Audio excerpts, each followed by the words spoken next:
감가상각 형태로서 비용 처리가 되게 되는데요.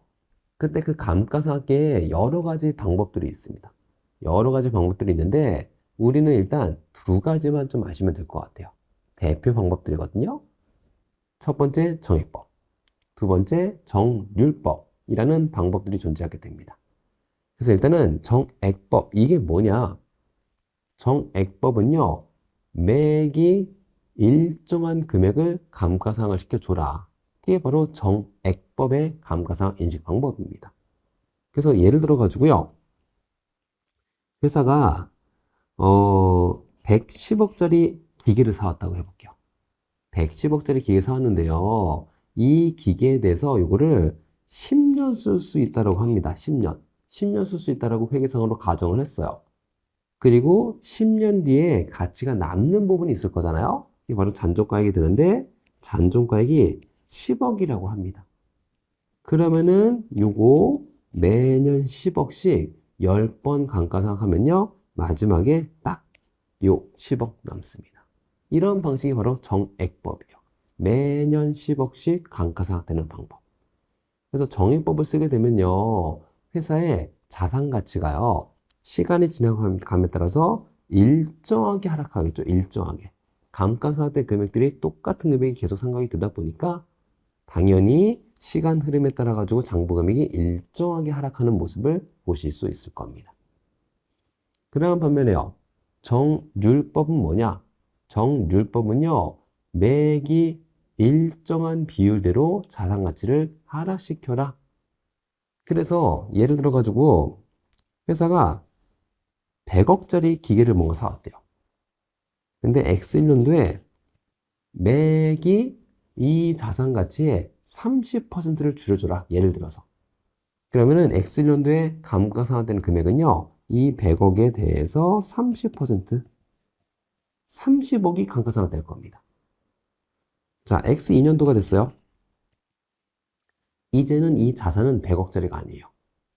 원래 100억짜리였는데 가치가 30억이 줄었잖아요. 70억짜리 자산이 되어 있는 상태입니다. 요거의 30%. 요게 일정한 거죠, 이게? 그게 정률법입니다. 그럼 X2년도에 감가상각되는 금액은요, 21억이 될 겁니다. X3년도, 이제 이 자산은요, 100억짜리도 아니고요, 70억짜리도 아니고요, 49억짜리가 되어 있겠네요. 이거의 30%. 요게 일정한 거죠. 그래서 이 정률법을 쓰게 되면요, 초기에 감가상각이 많이 일어나게 됩니다. 초기에. 그랬다가 점점 상각되는 금액이 작아지는 방식. 그래서 그래프를 좀 그려보면요, 이 장부 금액이요, 시간이 지나감에 따라서 정률법은 초기의 가치가 많이 떨어져요. 이거 너무 극단적으로 있긴 한데, 초기의 가치가 많이 줄고요, 점점 가치가 주는 방법이, 가치가 주는 금액이 작아지는 방법. 이게 바로 정률법입니다. 그래서 이렇게 대표 방법 두 가지의 내역들을 말씀드려 봤는데요. 우리 실생활은 정액법이 더 맞을까요? 정률법이 더 맞을까요? 우리 실생활. 실생활에서는 정률법이 좀 더 맞지 않을까요? 정률법? 그러니까 만약에 차를 사도요, 새 차에서 1년 지났었을 때 같이 떨어지는 거랑 10년 된 차가 뭐 11년 될 때 같이 주는 거랑 당연히 초기에 가치가 많이 떨어지잖아요. 그래서 그런 방식인 정률법이 우리 실생활에는 좀 더 맞는 것 같습니다.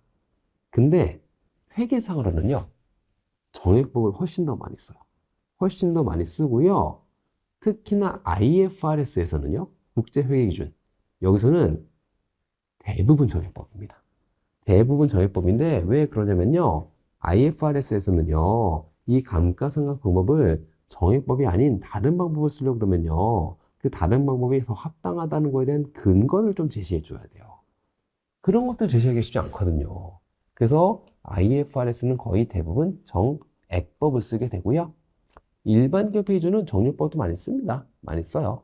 그래서 어쨌든 이런 정액법, 정률법 방식을 써가지고 감가상각이 일어나게 된다.